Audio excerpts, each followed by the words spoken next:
June 19 Nilambur ഉപതെരഞ്ഞെടുപ്പ് നടക്കാൻ പോകുന്നു.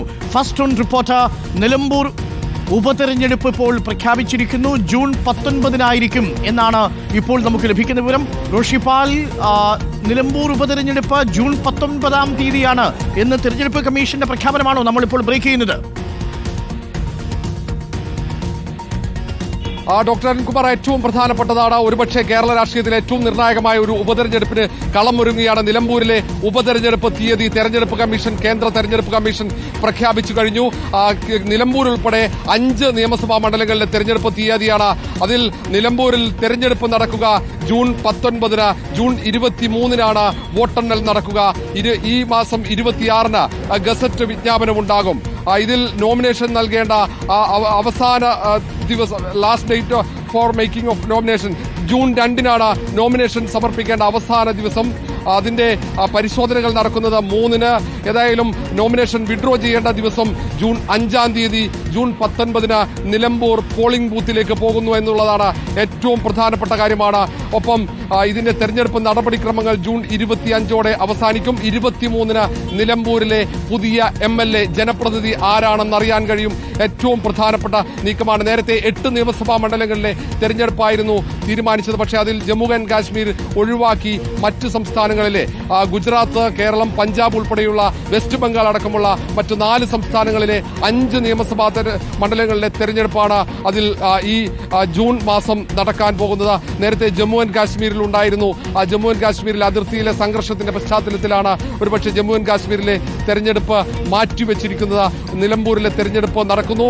PV അൻവർ അവിടെ MLA പദവി ഒഴിഞ്ഞ ആ ഒഴിവിലാണ് ഇപ്പോൾ നിലമ്പൂരിൽ തെരഞ്ഞെടുപ്പിന്, അവിടെ വോട്ടെടുപ്പിന് കളമൊരുങ്ങിയിരിക്കുന്നത്. ഏതായാലും UDF-നെ സംബന്ധിച്ചിടത്തോളം, LDF-നെ സംബന്ധിച്ചിടത്തോളം, അതിലുപരി PV അൻവറിനെ സംബന്ധിച്ചിടത്തോളം ഏറ്റവും നിർണായകമാണ് തെരഞ്ഞെടുപ്പ്. കാരണം തദ്ദേശ തെരഞ്ഞെടുപ്പിന് തൊട്ടു മുമ്പുള്ള തെരഞ്ഞെടുപ്പാണ്. ഒരുപക്ഷെ കേരളത്തിലെ ജനറൽ ഇലക്ഷന് മുമ്പുള്ള നിയമസഭാ തെരഞ്ഞെടുപ്പിനും തദ്ദേശ തെരഞ്ഞെടുപ്പിന്റെ ഒരു സെമി ഫൈനൽ മത്സരമായി ഈ നിലമ്പൂരിലെ ഉപതെരഞ്ഞെടുപ്പ് മാറുമെന്ന കാര്യത്തിൽ സംശയമില്ല. ഇതിന്റെ തീയതിയും മറ്റു കാര്യങ്ങളും എല്ലാം പറഞ്ഞു.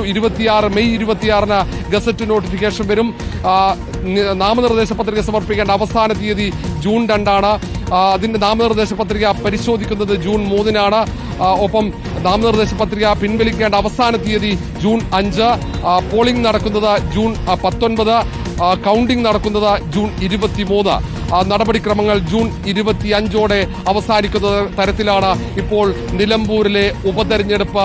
ഇപ്പോൾ അങ്ങനെയാണ് ഇപ്പോൾ കേന്ദ്ര തെരഞ്ഞെടുപ്പ് കമ്മീഷൻ ടിവിയിലൂടെ ആദ്യമായി അറിയുന്നു. ജൂൺ 19 നിലമ്പൂർ ഉപതെരഞ്ഞെടുപ്പ് നടക്കുന്നു എന്നുള്ള പ്രസ് റിലീസാണ് ഇപ്പോൾ പുറത്തു വന്നിരിക്കുന്നത്. ഇലക്ഷൻ കമ്മീഷന്റെ പ്രസ് റിലീസിൽ ഗുജറാത്ത്, കേരള, പഞ്ചാബ്, വെസ്റ്റ് ബംഗാൾ ഈ സംസ്ഥാനങ്ങളിലായിട്ട് നിലവിൽ 5 നിയമസഭാ ഉപതെരഞ്ഞെടുപ്പുകളാണ് നടക്കുക.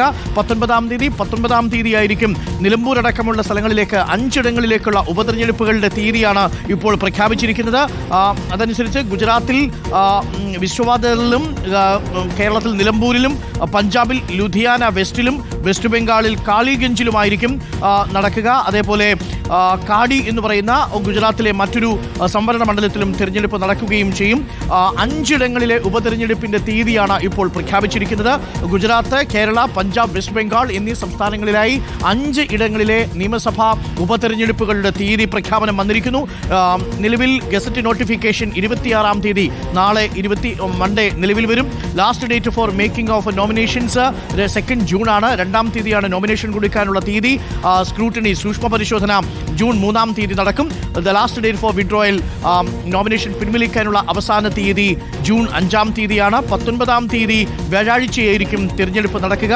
കൗണ്ടിംഗ് നടക്കുന്നത് 23 ആയിരിക്കും. 25 തീയതിയോടുകൂടി തിരഞ്ഞെടുപ്പ് പ്രക്രിയ അവസാനിക്കുമെന്നാണ് ഇലക്ഷൻ കമ്മീഷന്റെ പ്രസ് റിലീസിൽ പറയുന്നത്. 19 നിലമ്പൂരിൽ ഉപതെരഞ്ഞെടുപ്പ്, 23 വോട്ടെണ്ണൽ, 26 നോട്ടിഫിക്കേഷൻ, 2 നോമിനേഷൻസ് അഥവാ നാമനിർദ്ദേശ പത്രിക സ്വീകരിക്കുന്നതിനുള്ള അവസാന തീയതി, 3 നാമനിർദ്ദേശ പത്രികയുടെ സൂക്ഷ്മ പരിശോധന, 5 നാമനിർദ്ദേശ പത്രിക പിൻവലിക്കാനുള്ള അവസാന തീയതി, 19 തിരഞ്ഞെടുപ്പ് നടക്കുക. അതായത് ഇനി അവശേഷിക്കുന്നത് കഷ്ടിച്ച് 23 ദിവസങ്ങൾ മാത്രമാണല്ലേ റോഷി?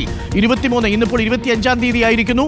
19 അതായത് ഇന്നേക്ക് 24 ദിവസം നിലമ്പൂർ പോളിംഗ് ബൂത്തിലേക്ക് പോകും റോഷി.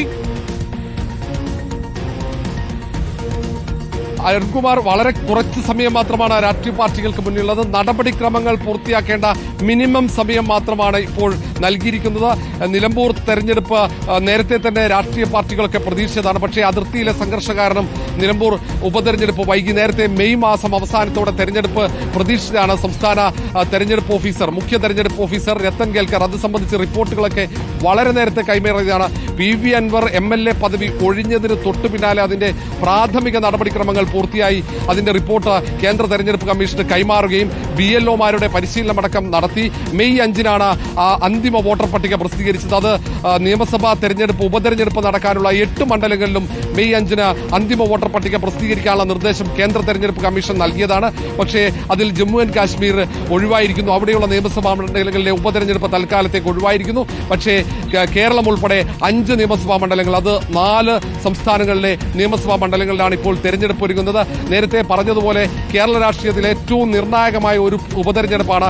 UDF-ൽ നിന്നും LDF സ്വതന്ത്ര സ്ഥാനാർത്ഥിയായി PV അൻവറിനെ രംഗത്തിറക്കി പിടിച്ചെടുത്ത മണ്ഡലമാണ്. ഒരുപക്ഷെ ആര്യാടൻ മുഹമ്മദിന്റെ ഉരുക്കുകോട്ടയായി ഉറച്ചു നിന്ന ഒരു മണ്ഡലമായിരുന്നു. കോൺഗ്രസിന്റെ ഒരു മണ്ഡലമാണ് LDF പിടിച്ചെടുത്തത്. പിന്നീട് അങ്ങോട്ട് ഒരു ഘട്ടത്തിൽ പോലും പലതരത്തിൽ തന്ത്രങ്ങൾ പയറ്റിയെങ്കിലും പിടിച്ചെടുക്കാൻ കഴിയാത്ത ഒരു മണ്ഡലം. അവിടെ PV അൻവർ MLA പദമൊഴിഞ്ഞ് UDF പാളയത്തിലേക്ക് എത്തിയ ഒരു സാഹചര്യത്തിൽ ഈ തെരഞ്ഞെടുപ്പിന് വലിയ രാഷ്ട്രീയ പ്രാധാന്യമുണ്ട്. അതിന് പുറമെ നിയമസഭാ തെരഞ്ഞെടുപ്പ് നവംബറിൽ നടക്കുന്നു. തൊട്ടു പിന്നാലെ ഏപ്രിൽ മാസത്തോടെ നിയമസഭാ തെരഞ്ഞെടുപ്പും നവംബറിൽ തദ്ദേശ തെരഞ്ഞെടുപ്പും നടക്കുന്ന ഒരു സാഹചര്യമാണ്. അതുകൊണ്ട് ഈ തെരഞ്ഞെടുപ്പ്, ഈ നിലമ്പൂരിലെ ഉപതെരഞ്ഞെടുപ്പ് സ്വാഭാവികമായും നിയമസഭാ തെരഞ്ഞെടുപ്പുകളുടെയും തദ്ദേശ തെരഞ്ഞെടുപ്പിന്റെയും സെമി ഫൈനൽ മത്സരമായി മാറും. അതുകൊണ്ട് മുന്നണികളെ സംബന്ധിച്ചിടത്തോളം ഏറ്റവും നിർണായകമാണ്. UDF നേരത്തെ പറഞ്ഞതാണ്, തെരഞ്ഞെടുപ്പ് പ്രഖ്യാപിച്ചാൽ അടുത്ത മണിക്കൂറിൽ സ്ഥാനാർത്ഥിയെ പ്രഖ്യാപിക്കും. LDF-ഉം UDF-ഉം ഒക്കെ ഏറ്റവും പ്രധാനപ്പെട്ട നേതാക്കൾക്ക് ചുമതല നൽകി അവിടെ തെരഞ്ഞെടുപ്പ് പ്രാഥമിക പ്രവർത്തനങ്ങൾ നടത്തിയതാണ്. UDF KPCC working president AP അനിൽകുമാറിന് മണ്ഡലത്തിന്റെ ചുമതല നൽകിയപ്പോൾ M സ്വരാജിനാണ്, CPIM സംസ്ഥാന സെക്രട്ടേറിയറ്റ് അംഗമായ M സ്വരാജിനാണ് CPM ചുമതല നൽകിയത്. അങ്ങനെ അവർ പ്രാഥമിക പ്രവർത്തനങ്ങളൊക്കെ നടത്തി സജീവമായി നിൽക്കുകയാണ്. തെരഞ്ഞെടുപ്പിന് അവർ ഒരുങ്ങിക്കഴിഞ്ഞു. BJP മാത്രമാണ് സ്ഥാനാർത്ഥിയെ നിർത്തുമോ എന്ന കാര്യത്തിൽ ഒരു അവ്യക്തതയുള്ളത്. ഏതായാലും അവിടെ ഒരു ത്രികോണ മത്സരത്തിനുള്ള സാധ്യതയില്ല നിലമ്പൂരിൽ.